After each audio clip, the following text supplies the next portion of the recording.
Woo. All right. So let's see if we can figure out a better way to do this. All right. So we're here live, trying to set some shit up, trying to make this make sense. Yeah. First time we're doing 3 people at a time.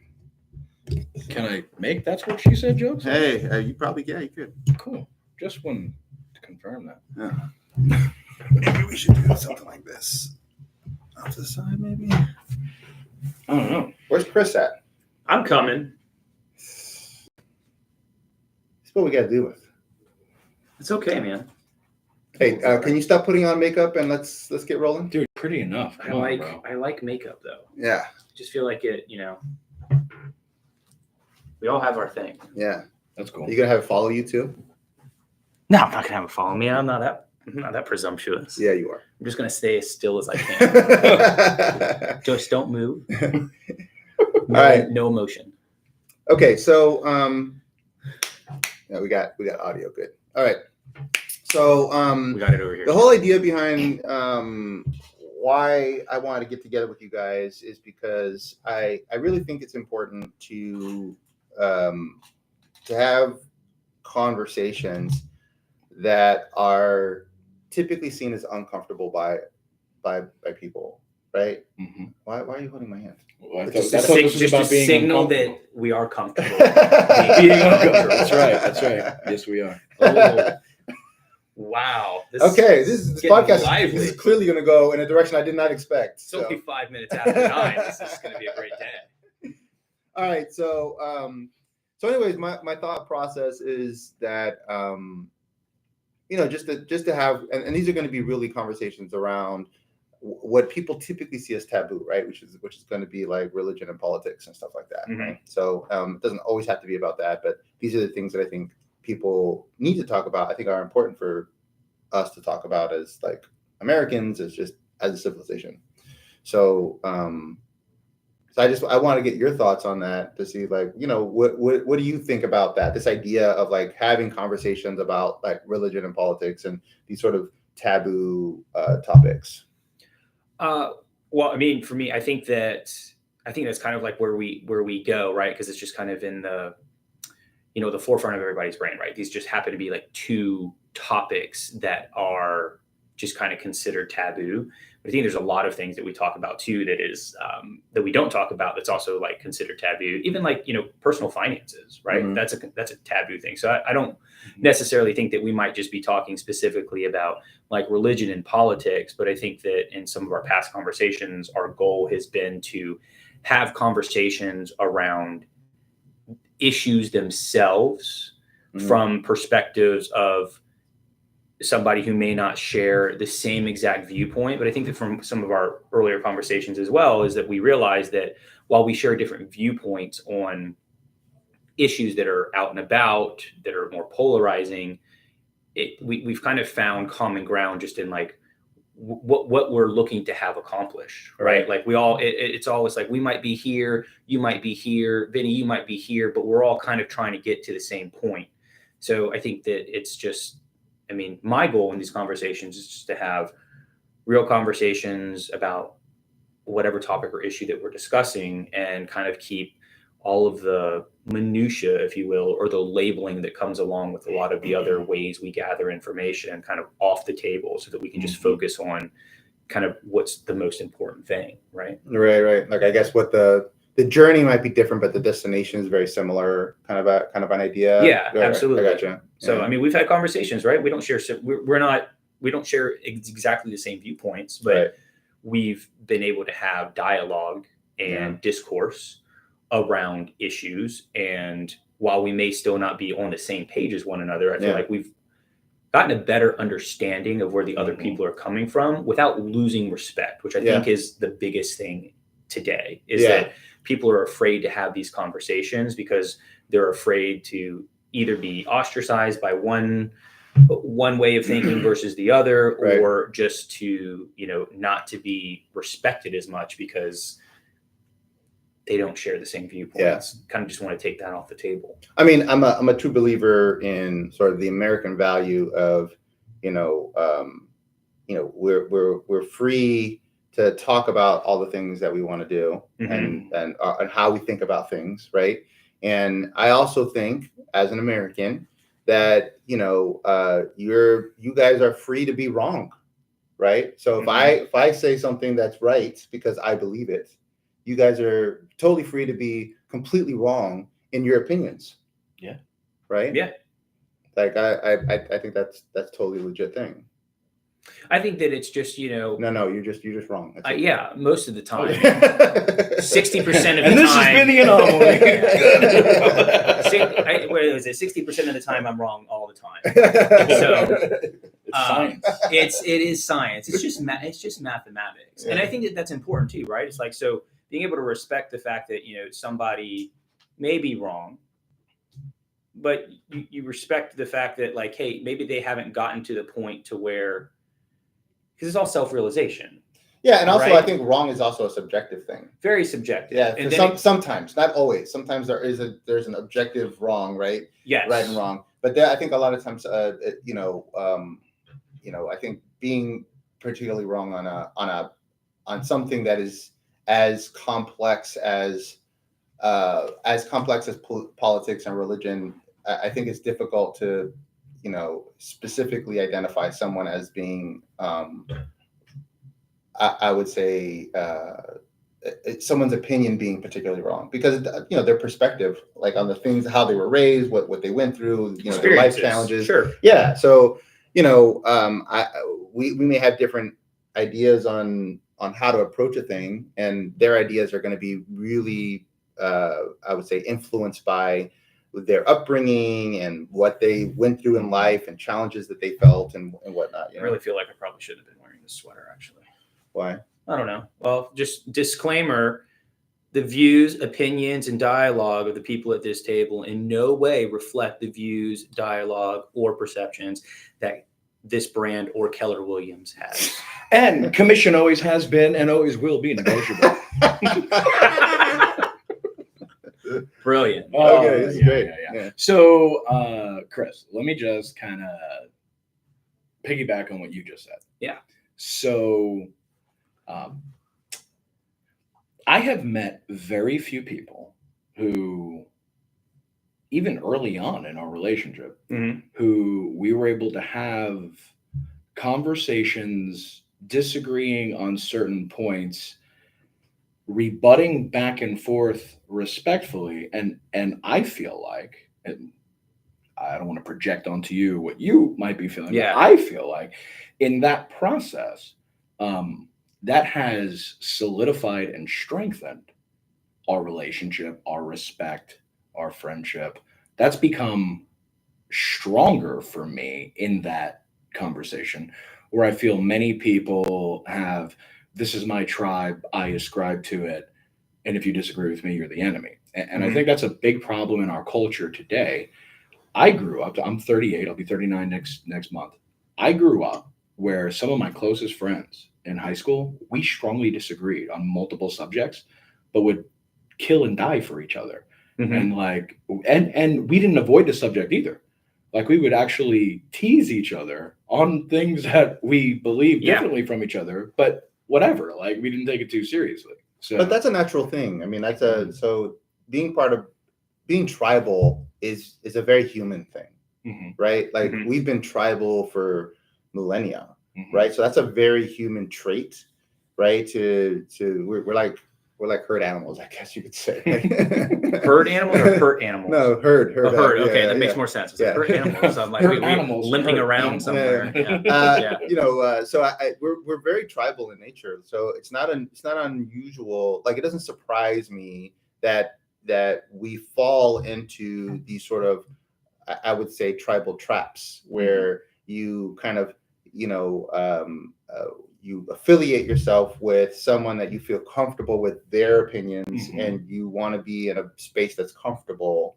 So therefore you kind of just lean into the things that are comfortable, which is why I think a lot of people kind of lean into their tribe.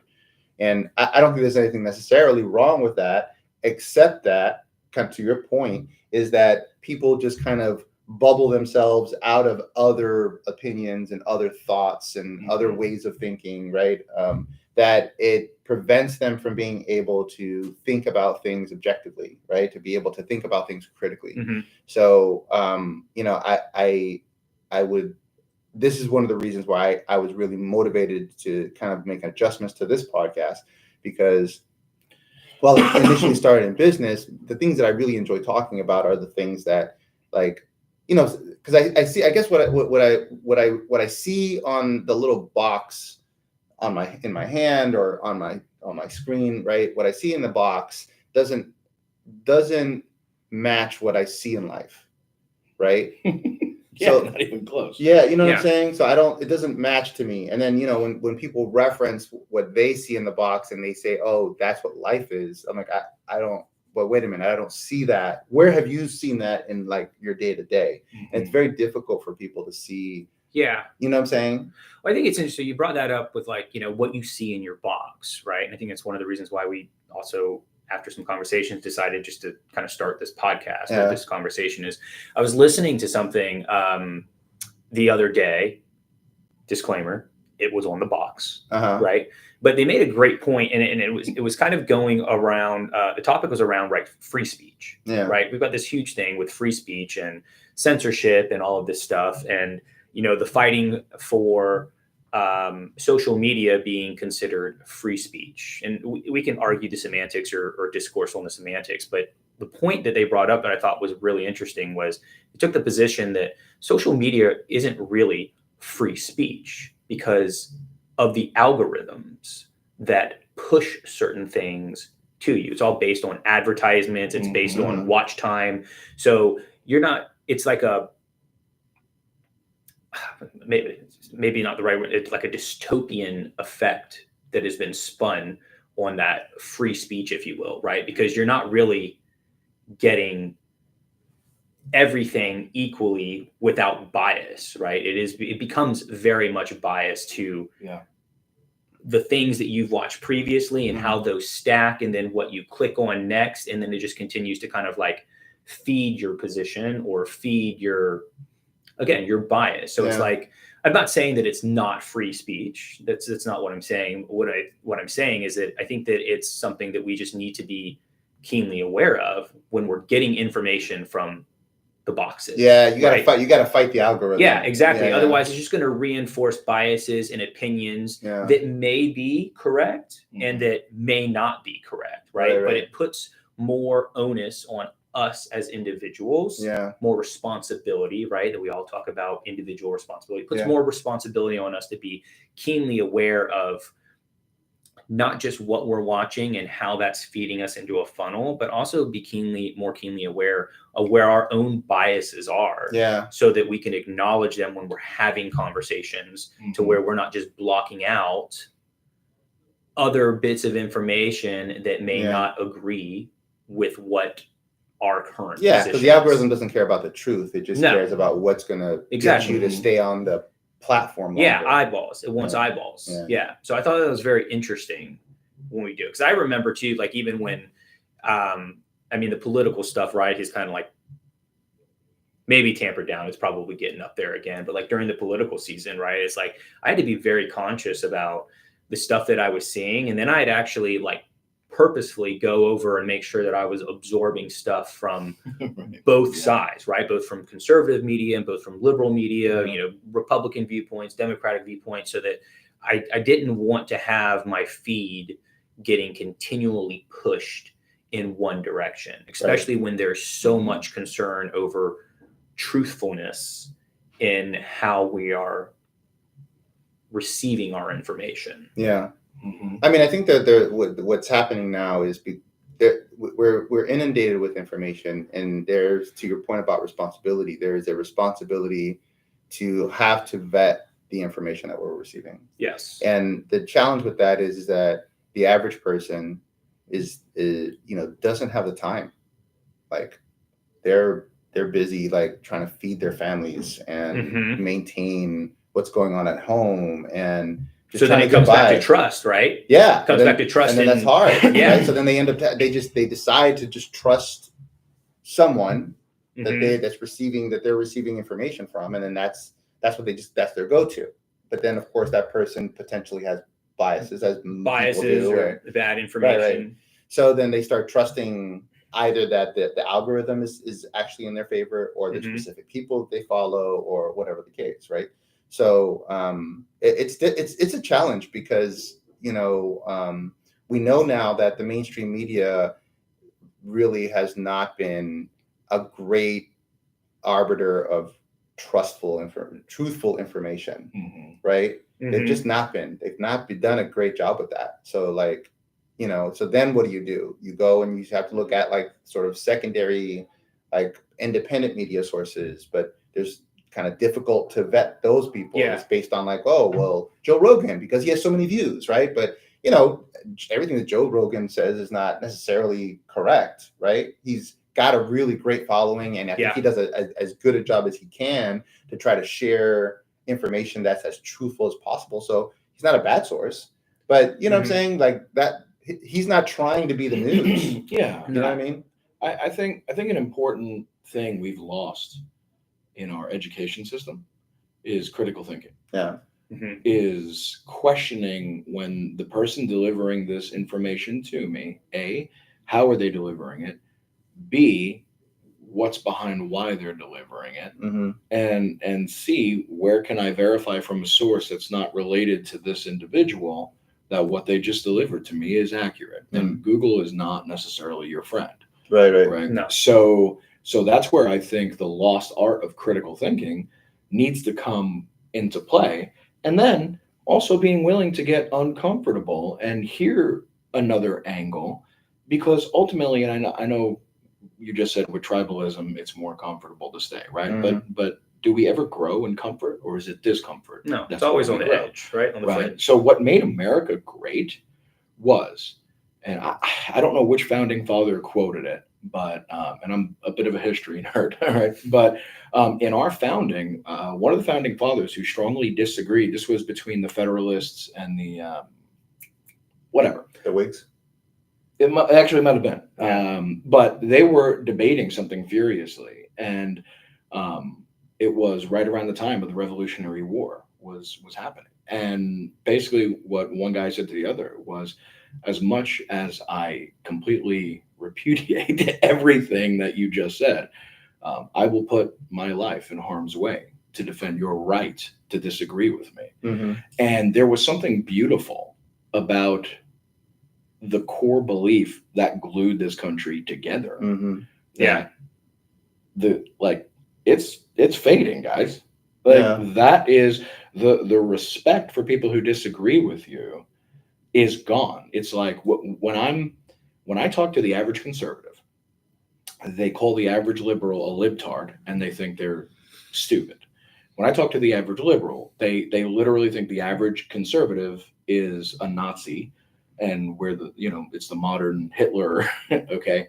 And conversations don't really work well if I think you're a moron and you think I'm Hitler. Like, that's not a good way to start off a relationship.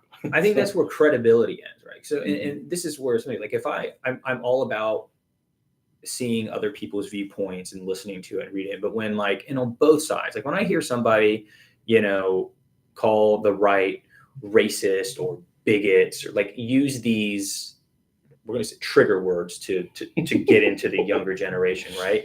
But it becomes, to me, when I read it, then it's like your message just becomes so discrediting. Doesn't matter what position you are. And then the same thing on the other side, when you've got the conservatives or, we'll call them on the right, and they're calling them libtards or, all of these other different names. It just completely, to me, discredits the message that you're trying to give, because you clearly are not a person who is willing to engage in respectful discourse on disagreements. So it's and I think that we've gotten there where, you'd mentioned the mainstream media not being truthful. And I don't know if I would go so far as to say that they're not truthful as much as they are picking and choosing the lenses in which they are presenting information. Yeah. Right? Well, I mean, that's what I'm saying though. It's like they're I didn't say, I'm not suggesting they're not truthful. My point was that they have not been a good arbiter of truth. Arbiter of truth. Yeah. Which there isn't the problem. I mean, so you can pick and choose because there's some where it's truthful. But I get I understand what you're saying, but I think that the challenge that we have now is that you've got two camps now, right? You've got the mainstream media is bad. They're not truthful. They're not giving it. So then you've got, I guess the camp is more conservatives that are going more to the other medias, like the secondaries, like Joe Rogan or like Numbers USA, things like that. But the shortcoming is that it's kind of like they're not truthful, so they must be. Right? It's like they're combating everything that the mainstream media is saying, and so it's like that is the default truth. It's the default truth, and the same thing on the other side, right? Yeah. So you're hearing, you've got the liberals and the progressives and the Democrats, and they're looking at these more conservative media outlets like the Joe Rogan podcast and stuff, and they're saying, oh, this stuff is not factual or not true, and so because of that, de facto, the mainstream media is the more truthful arbiter of information. Whereas there's this big area that there's this sandbox in between that nobody is playing in and nobody is talking about. And it's the fact that there is truth here and there's truth here. And then there's also the trying to sway opinion for agendas here and here. And we need to be here. We need to be having these conversations here, which is where I hope that this podcast or this discourse and conversation ends up going. But I think that it's that team sport again. It's you're either team this or team that, and you've got to share all or no views. And I think that that's really kind of, in my opinion, that's where a big challenge is right now. It's that we've just lost the ability to have discourse around issues, and we've become so party dependent. Do you feel like that is how the average person behaves, or do you think that is really pushed through the box that we have our hands on all day long? Like, I feel like that's something that's heavily influenced by all of the material that we receive, all the information that we receive, right? It seems like it's prompted. Right? It's prompted to get people who are liberal to be easily triggered by these trigger words. And it's prompted by conservatives to be easily triggered by these trigger words. And therefore, because they're more likely to, comment some negativity on this and comment some response on that, and they're actually engaging in these, like, this vitriol, that is what's then pushing more of that same kind of like it's pushing it, right? I feel like that is manipulation through the social media channels and the algorithms that are built for the purpose of getting people to react and respond, as opposed to an algorithm that's really designed to just kind of share information that's just across the board, right? Because that ultimately, it seems to me like when the algorithms that we see on all the platforms seem to favor people having some kind of response, and the easiest response to get is hate and anger and frustration, right? Because if you like something, mostly heart it, right? Oh, this is nice, I'll heart it. I'm not going to comment. I'm not going to necessarily write a whole thing about it. Oh, how beautiful this thing is, right? Like, typically people will respond to negative stimulus versus positive stimulus. So I wonder how much of that is really just heavily influenced by what we're seeing in the box versus how people really feel about things. I think that it's heavily influenced by what we're seeing in the box, right? And on social media. And with that, human beings are emotional creatures, not logical creatures. So when it comes to making a decision, when, to your point, the average American does not have enough time in their day to do the deep due diligence that we would hope we all had the ability to do in order to make rational decisions. At the end of the day, and then again, just my opinion, because I can't cite a source or a study or anything, I would assume that the emotional feelings of position that the information has made us feel versus the little bit of logical stuff that we have, you're going to see more people voting on the emotional things or you're going to be more. They're going to be more drawn to that encampment, if you will, or whatever that. I don't want to say party because like tribe. Yes, whatever that cohort of individuals or of information is that made them feel that way, they're going to feel more relatable to that. They're going to feel more comforted in that because of whatever that emotional trigger is that it did. And I think that social media is very emotional when it comes with that, right? It's all about how the other side is doing this, and it's trying to trigger an emotional response for you to move closer to this encampment versus that encampment. So then even when logical things or arguments or factual information, I mean, we're living in an age where, like, you know, facts kind of like are just seen as like commodity. I feel like sometimes you could present a fact and people will look at the fact and it's indisputably a fact, and they still will refute that. Well, I think I wonder, or where that fact comes from, I guess. I think a lot of that has to do in the like people's belief systems. Like, you know, everyone has belief systems, and you have belief systems about everything, right? Yeah. Like you have it's like a faith about things.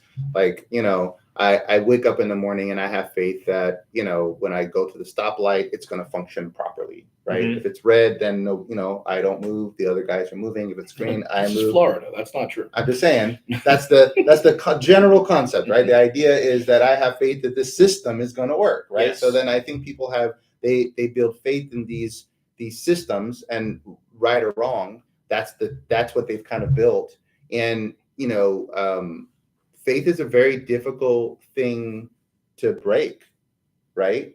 So when you present something that's counter to faith, to what someone has faith in, right? Whatever the thing is, it's difficult to get them to like really have a more nuanced perspective on it, because they have faith in the system that they've already kind of committed to. And what we need to be able to do as individuals, and I don't mean just the three of us, I mean all of us, what we all need to do is to be able to have patience and understanding. Am I getting out? Yeah, you're getting out. Oh gosh, they're gonna forget who I am. No, you're unforgettable, John. Iowanan. So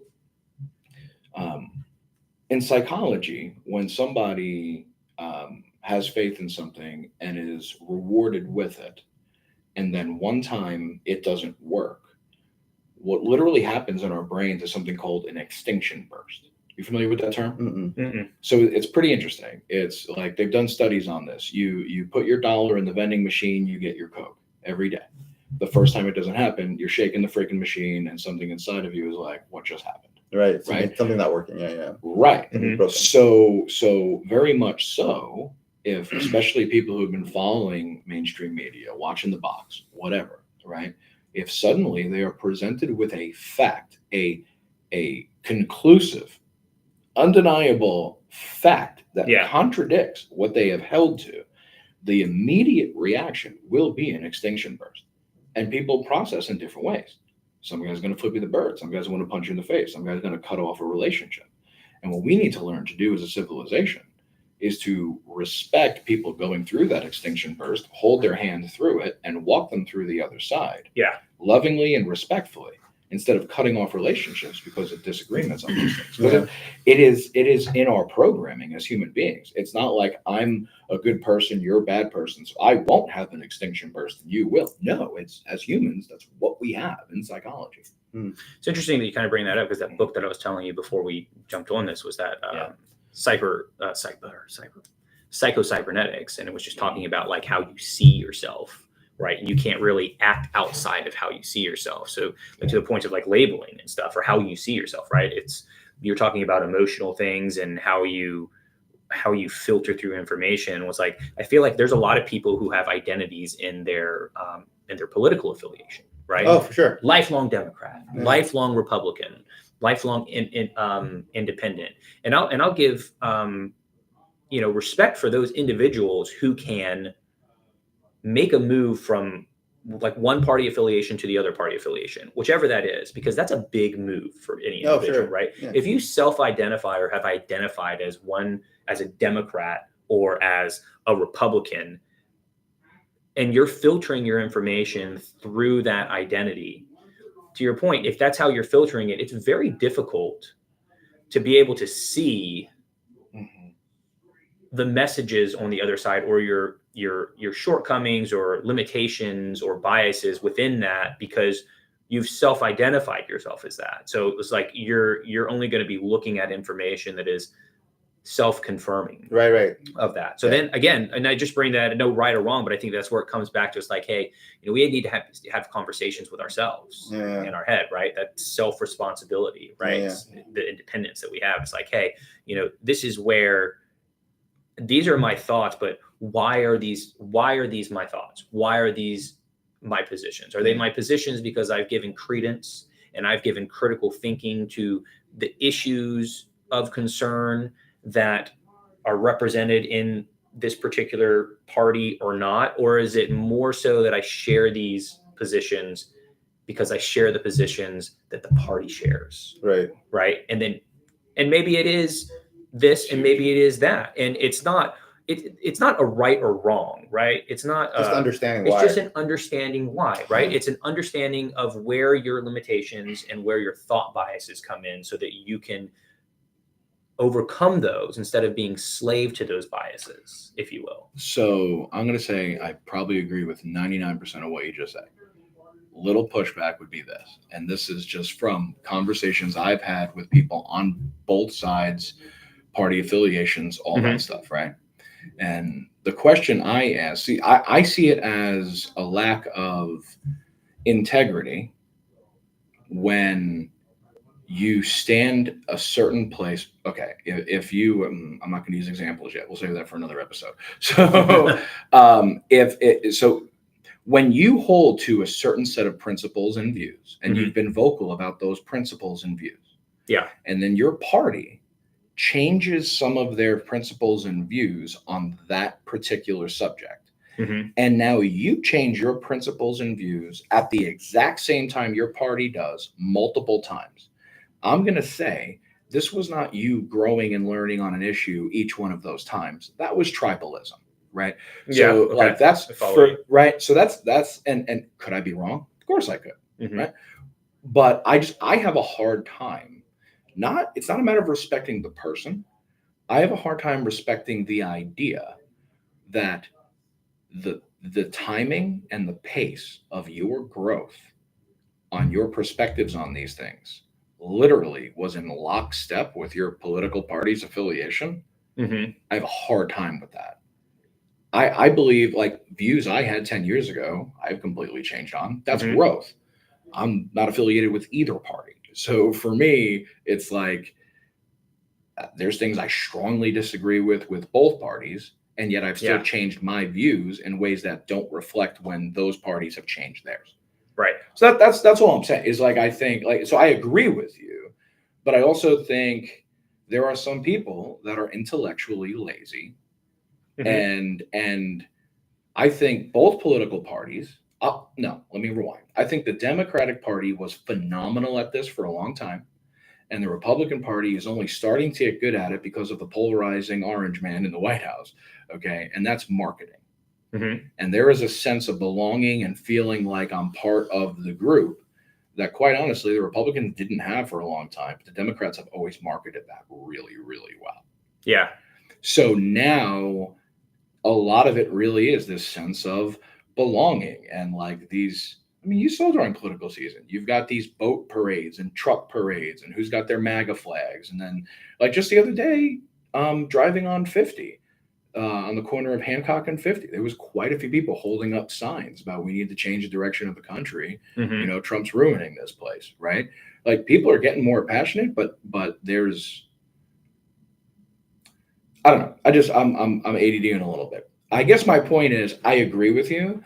I just think when somebody is having a change of their views, always in lockstep with their party affiliation, I have a hard time believing it's actually their views. Does that make sense? That's fair. That's fair. That's a fair. That's a fair. Yeah. Okay. I follow you on that, and I think that comes back to having the time to do that due diligence, and then the trust aspect, and whether right because they are institutions, right? Everybody's all about institutions right now. Like break the institution, throw down the two institutions that nobody really thinks of as institutions are the political parties, right? They are an institution in and of themselves. And something that always gets me, and I did this when, in the last presidency and in just presidency, but we'll use this one just because that's where it is. But like, there's a lot of stuff that's coming out about like, you can see it on the black box. Can we just like call it the black box? That's fine. Moving forward, I like that instead of social media and stuff, because who knows what you get. Yeah, let's call it the black box. Like there's stuff that comes out like JD Vance, right? Like what JD Vance's view on Donald Trump what was it back in 2016? I think it was back in 2016. Same thing with Marco Rubio, right? His views on Donald Trump, and they were hard lined on that. And there has just been a complete, if you could turn backwards and still be backwards and it be greater than 180, I'd give them that degree. Right. But then I feel like whenever that stuff gets brought up, and then I'm like sifting through the comments and I'm looking, and then everybody is arguing, well, what about when Obama did this, or when Hillary did that, or whenever?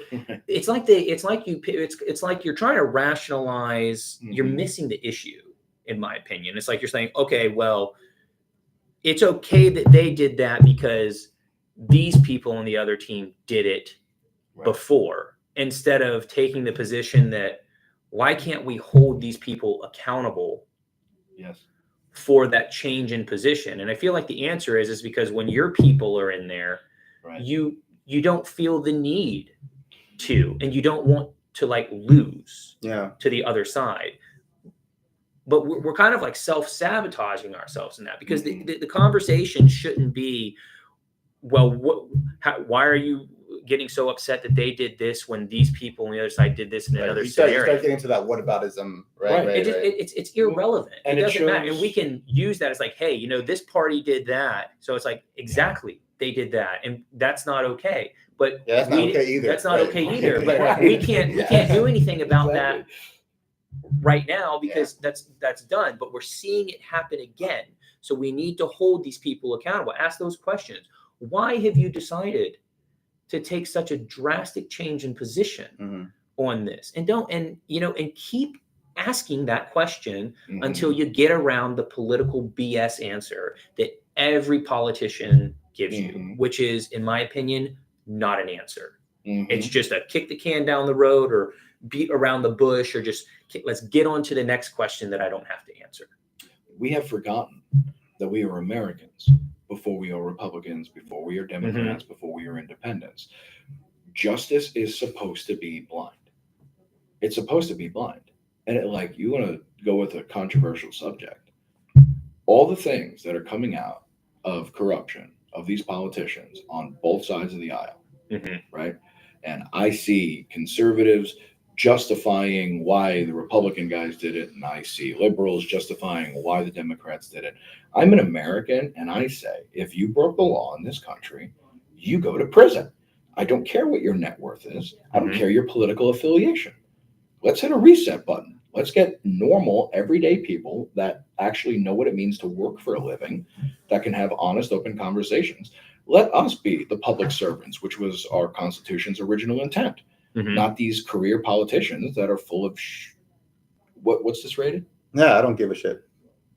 That's a new rating. They're full of shit. They are. So at the end of the day, results happen when we see truth as an objective reality that we are to come together and search for. And I have my angle, you have your angle, but our goal is true.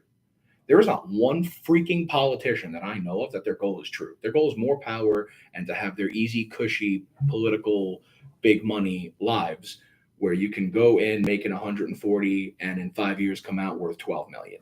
Bullshit. Sorry. So I would say this, again, because I don't like generalizing. Sure. I think that people that get into politics, there are certainly those that are just looking for power, but I think there are people that get into politics and their intent initially is to do something about the system. And I think the problem that we run into is the system itself corrupts, right? Is my phone over there? Yeah. Yeah. You want? Yeah, I just want to make sure I put it on silent. So I think the system itself corrupts, and because we've seen this so many times where you see like the potential of a political figure and the things that they're saying and the things that they've done in the past, and then they get into the system and all of a sudden they're not behaving the way they used to, right? And the things that they're talking differently, they're acting differently, and I feel like the political system itself has makes it very easy for people to be corrupted. And while people initially had, I think, a honest interest in wanting to make some kind of change, they get into the system, and then all of a sudden they've been corrupted by a system that maybe is very challenging to be the outlier, because if you don't play the game, you got to conform in some capacity. If you don't play the game, you don't get access, you don't get the support, all the other stuff, right? But if you do play the game, there are a bunch of benefits to getting it, and obviously financial, as well as maybe some power opportunities, right? There's all these incentives to gain power and money and wealth by playing the game versus the not having, like, actually being de-incentivized to actually do things that are going to be benefiting people. So it's a very difficult, I can see how it could be a very difficult position. You have to be a very I would say I guess you could argue very ideological person to be willing to not take advantage of the benefits and be willing to take on the sacrifices that come with not playing along. Well, I think, you know what I'm saying? Playing the game. I agree with you, but I think we've allowed the system to become the system. So individuals made the system, and now the system corrupts individuals, right? Yeah. So what I'm No, don't do that. Oh. What happened? Leave it on the corner. Oh. We're all loud. I'm sure they could hear us. If somebody can't, they'll comment and say, yeah, no, but the mic then gets in front of somebody. I'm trying to keep it out of somebody's way. It blended in with Gus's. Just do what I tell you. That's all I'm telling you. Conform to the system. Yeah. Be the monster to beat the monster. That's right. Until you become the monster yourself. Exactly. Yeah. I mean, I feel like that in a nutshell is the game that gets played when like in the politics. Right. Which is why, again, if you actually look at our founding documents, and I understand culture has changed in some degree, but we have gotten completely away from the spirit of the law and have acted like petulant children, manipulating the letter of the law for our own benefits, which has corrupted the system, right? Mm-hmm. So, like, if I tell my kid to take the kitchen garbage out and he leaves something that maybe wasn't in the kitchen, even like whatever, right? That he's kind of twisting, and you know how kids do that stuff, right? So we have more than 100 years of a government that we've allowed to kick the can down the road. The magic black box, right? Every 4 years or every 2 years says we're voting for our leaders. We're not. We're voting for our representatives. Mm-hmm. And if at some point they don't represent our interests, we remove them, right? We get to see the advertisement on all of the mainstream media. Democracy. We're not a democracy. We're a constitutional republic, right? So there are issues, even the number of executive orders from both sides that keep happening are absolutely the opposite of the design of our founding fathers of how this government was supposed to operate. George Washington's 8 years in office, he literally spent 1 to 2 months a year at the Capitol and was home farming. And I understand, and I'm sure we'll go into this, government has become more in our lives, some out of necessity. I would argue much not out of necessity. Well, I think that the dynamic change too in that is that we were a much smaller country. Yeah. Right. At the time, the population was a lot less. The things that you had to worry about was a lot less too. Right. And I think that, and I find it interesting, back to the thing that, everybody, that beat the can down the road. But I think one of the biggest issues that we have is, like, again, just in my opinion, I think that if I could snap my fingers and you could take money out of politics, I think 95% of our problems would go away, because we talk about it. I feel like people talk about that, right? Even the politicians talk about getting the money out of, Donald Trump's thing right now is draining the swamp, right? And he's getting I'm going to put air quotes because it's opinionated, right? The corrupt people out of government. When I would argue that the biggest corruption is the allowance of money into politics and then dictating that as free speech. Because if you're saying that my contribution is considered free speech, and I can only contribute $100 or $200, whatever that number is, and then you've got Amazon or the wealthy billionaires who have much more resources than I do to contribute towards influence, then the question becomes, you've now just indirectly insinuated that my free speech is less valuable than theirs. Like, you've now put a value on free speech, and nobody's talking about that, about like how, like, we say that we have power and input, but I think that you'll notice it just even now. I mean, there's a lot of policies and stuff, and there's a lot of things that are happening. Like, even with, like, you get a lot of pushback and stuff for Elon Musk and Doge and what's happening right now. And I think that everybody agrees that there needs to be some accountability and that the government is very inefficient. I think the biggest thing is how they're going about it, right? And you're seeing there's been a lot of town halls where the constituents are talking and bringing this up with their representatives, and you can see a couple, and it's coming from the black box. So I'm sure that they're making it like more than it is. But what's clear about it is that representative doesn't seem to be acknowledging that, and still defends the actions that are being taken. And it's okay for you as an individual to be able to defend the actions of your position on what's happening, but you are not making decisions in your capacity as a representative based on your opinion.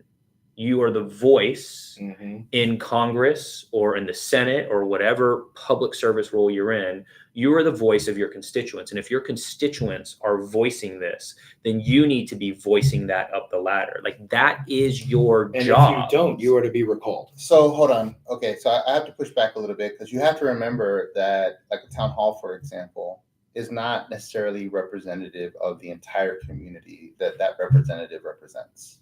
Right? It is just a small collection of typically the people who are probably more localized in that area, right, for where the town hall happens. Typically, town halls happen in city centers, which typically tend to lean blue. So, I mean, I would, I think that, to the defense of a politician that's, let's say, defending a position, I think what is good, at least it would be the smart thing to do, is if they've taken a position, whatever that position is, because they believe that is what their constituents believe, maybe they believe it themselves and they don't care about their constituents, whatever the case may be, if they've taken a position, they should be able to defend it. Because the person who is, the reason why we have the system that we have is because the average American doesn't have the time to look into the minute details of what's happening at the political level. So we bring on these representatives so that they can take the time to understand the nuances of these things. And then if I don't, like, hey, I disagree with what you're doing, like, they can at least position themselves and say, well, the reason why I'm doing this is this, and this. These are the reasons why we think this is the right direction to go. This is what the rest of the constituency is saying about this thing. So this is why I am taking this position, because it appears to me that, assuming that they're agreeing with their constituents, that the vast majority of the constituents understand this. These are the things that, these are the reasons why I think this is the right direction to go, right? And unless you have something that would impact this position, Like, you now need to defend, or at least give me a reason why I shouldn't go this way, right? Because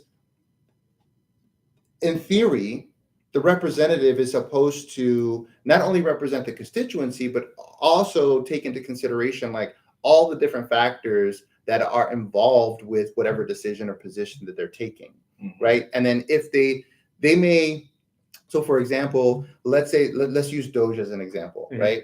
And let's say the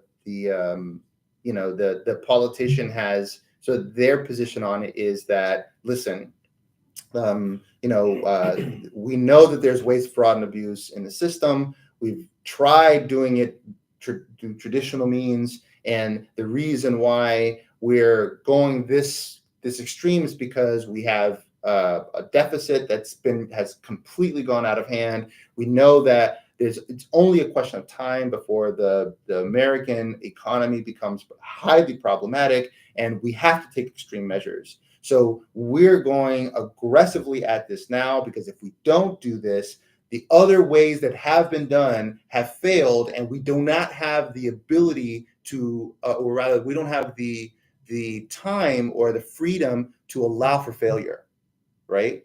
And we really explain to them like, hey, this is why we're going this direction. Yes, there will be some pain in here, and yes, there may be some people and some businesses that might get hurt in the process. But if we don't do this, everybody is going to get hurt in the process. So let's say that's the position they take. Say, okay, this is why we're deciding to do this. Is there a reason why we should go a different direction? Do you have a reason why we should try another way? Because we've tried the traditional methods and it hasn't worked. So we're doing it this way. This is why we're doing it this way. Is there a reason? Can you give me a reason why we should change that methodology? Now, the person who's not happy with it should have to be able to say, well, the reason is because X, Y, and Z, and A, B, and C. If they don't, and they just generally don't like the way that it's happening because some people are going to get hurt, we've already agreed to that, right? As a representative, I would be saying, well, yes, I agree. Some people are going to get hurt, and it's not the best solution, right? I would not say that's not the best solution. It's the most ideal solution, right? We know that people are going to get hurt. We've already taken that into consideration, but we can't think of any other way to do this where that isn't a way that we've already tried that will solve this problem. And we know that there's a big problem. We know it. You know what I'm saying? Yeah. So it's really sits then back. It's like to put it back on the person who has a complaint about it. Well, what other option do you think would be a better option? And then let the person come up with something. Because sometimes people just don't like something happening because people are going to get hurt, which is totally legit. But they don't really have a solution. They just don't like it. They just have the complaint and they don't have a solution. Yeah, they don't have any other option, or there's no other direction or no other way to do it. And typically the response to Doge has been, oh, well, we should follow the protocols. We've been following the protocols that we've done in the past. They've been talking about balancing the budget back since there was balance in the 90s. But have we seen a balanced budget? Not once. Not from the Republicans, not from the Democrats. And supposedly we have these inspector generals that's supposed to be looking at everything, making sure that there's no fraud, waste, and abuse. Yeah. And we have all these systems in place to try to solve for this problem. And all that's been happening is our deficits keep going up higher and higher and higher. So everything that we've been doing has not worked. So to go back and say, well, we've not done it like this before, so we shouldn't change that. Well, okay, please help me to understand how we can do it the same as we've done it before and get different results, because that to me sounds like insanity. Yeah. See, I think that, but it's that type of right, that situation that you just laid out, right? Like that discourse that you just role played as the representative doesn't happen. Right. Right. Both sides. I think that's fair. Yeah. Right. It just doesn't happen. So it's like, I think that the onus is on our representatives, because we put them in office based on high level things and expect them to have that deeper understanding of the workings that are moving in that direction. So the onus should be on them to keep us educated, not on a high level, but as to why these things, and not just through town hall meetings, because to your point, if they happen in city centers, they tend to be more left leaning, and it's not fully representative of the constituent body. So, but It's all we got right it's now. all we got. Yeah. Well, no, I'd argue that you've got social media. You could go live. You could do all of these different things, and you could go live on different platforms. X is arguably conservative, right? Then you've got, I don't know, what's that one? Blue Sky or something? Is that a new? I don't even know what that is. I think it's a new. I think it's called Blue Sky, but it's like the answer to Blue Sky. That's fine. to like Twitter, where I guess like more progressives and left leanings are talking, and it's like, okay, way to just continue to exacerbate the issue. Let's just keep all conversations segregated from each other instead of, hey, you know what, this platform happens to be a little bit more conservative or liberal. Well, that's now. In order to change it. It wasn't that. It wasn't. It used to be before when it was Twitter. It was very much on the liberal side. It was right. Exactly. But I think that's then the argument came in because it was so liberal because there was censorship happening, right? And that's a whole nother topic of discussion. But now censorship isn't, to my understanding, an issue with X, because that's the whole reason why Elon Musk bought it and did all of that. I mean, but it's like the conversations from the left side is now not happening on that. So now we just have like a segregation of the conversations. I feel I don't blame the bots for that. I blame our culture for that. And the question of which begat which, right?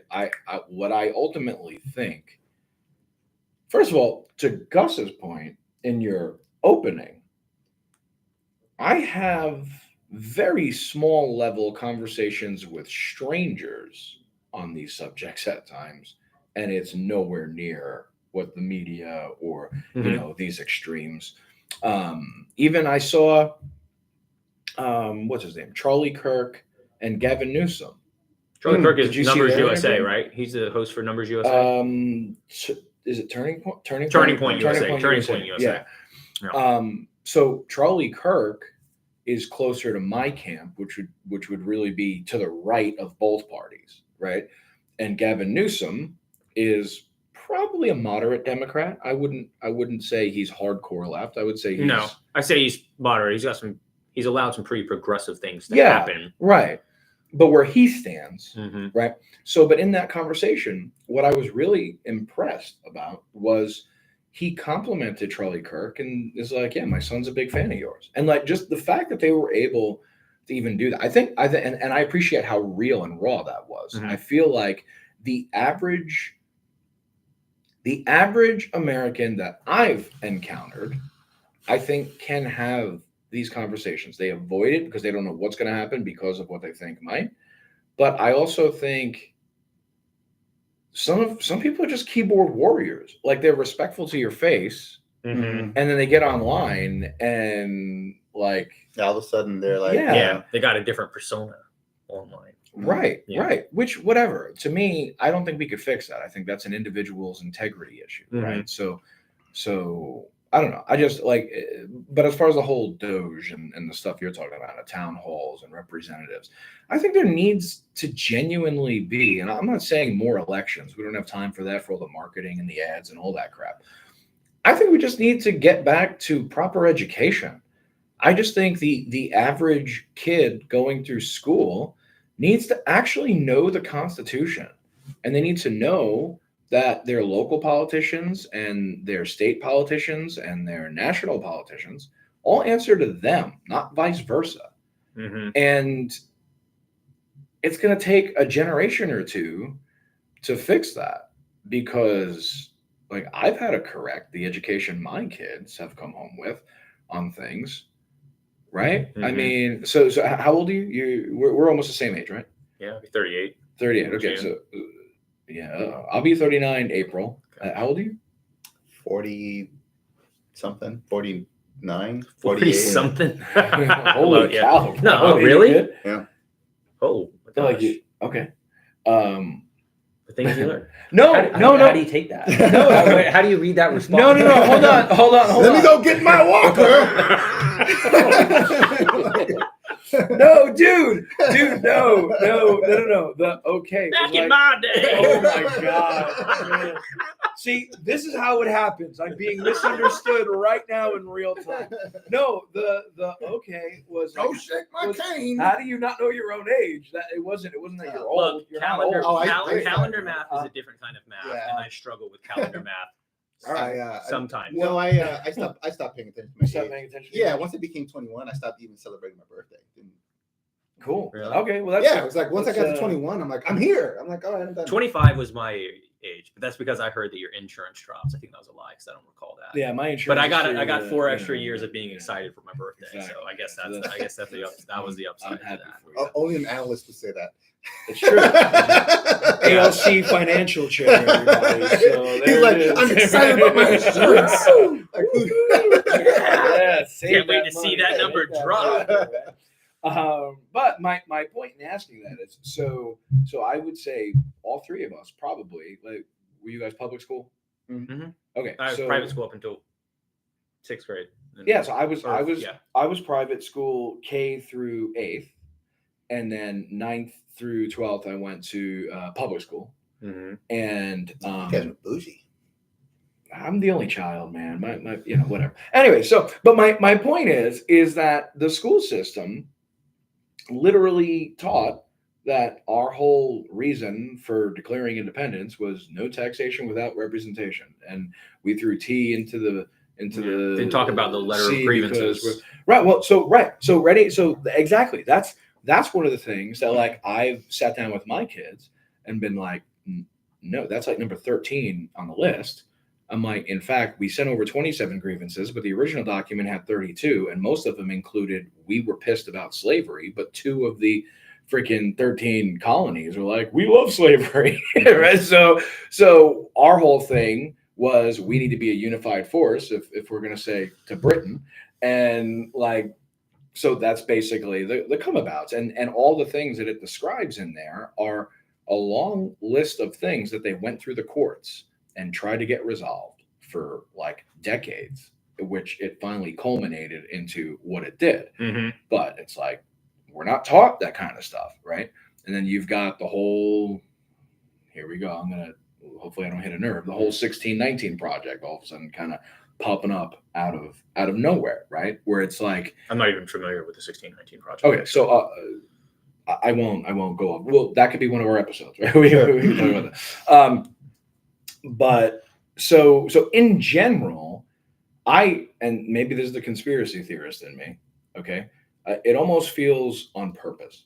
It almost feels like our education system has intentionally tried to create obedient W-2 sheep rather than critical thinking, free entrepreneurial minds that truly understand our history and the values that this nation was founded on. Well, I mean, that's what the original school system was built for.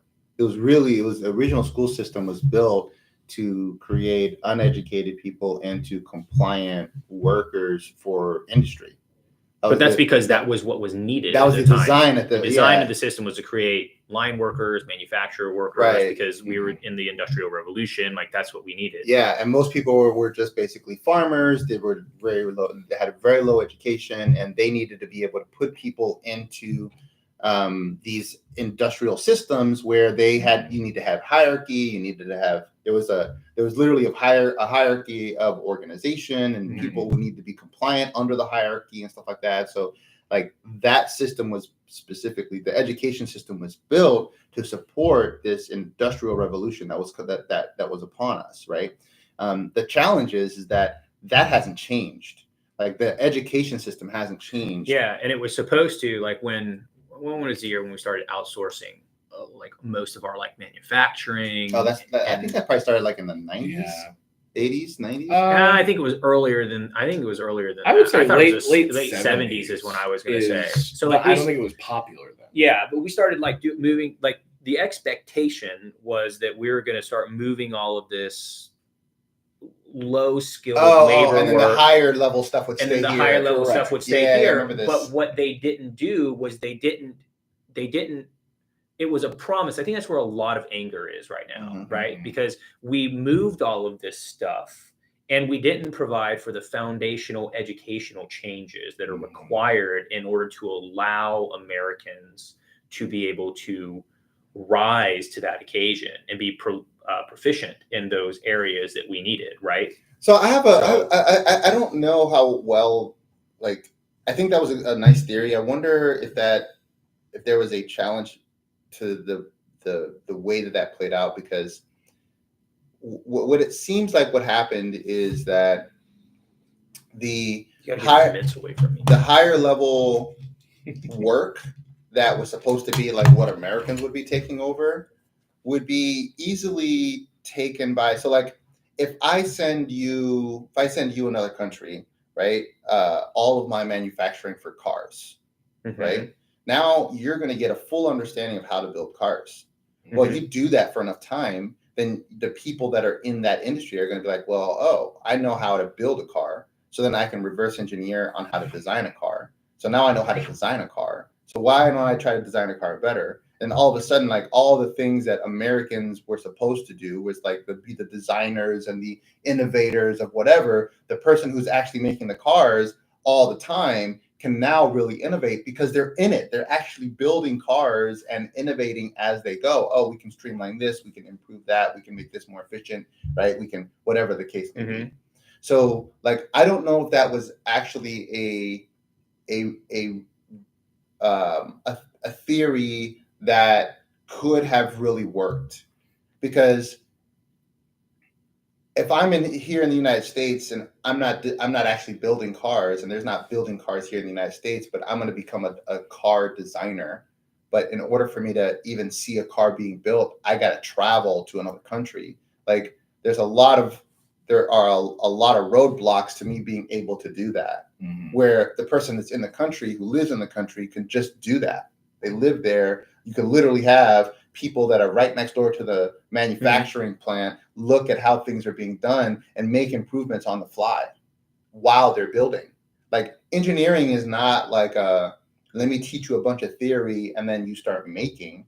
Engineering is really like, let me show you how the fundamentals work, start building, and then as you build, you make things better and you find ways to improve the thing that you're building. So it's like the whole build a plane as you're trying to fly it kind of deal. Like never fly that plane. You mean how I conduct my business? Yeah. So you know what I'm saying? Like but that engineering is a lot like that. It's a little bit more structured, obviously, right? But as you build iterations, you're like, oh, and then what can we improve here? What can we improve there? Next iteration. Every iteration, there's opportunities for improvement, right? So like the person who's closest to the iterations has the most advantage, has the highest amount of advantage with regard to developing improvements than the person who's completely disconnected in another country. So I think that there is a bit of a flaw in the thinking of how that concept was supposed to play out. Of course, that could be a whole other episode that we can get into. Yeah. But I feel like there was definitely. We all agree on that. Huh? I said, but we all agree on that. We shouldn't talk about that. Oh, okay, we agree on that. Yeah. No, but I'm just saying. I think that was the idea. Like, I think that was a flawed thought process.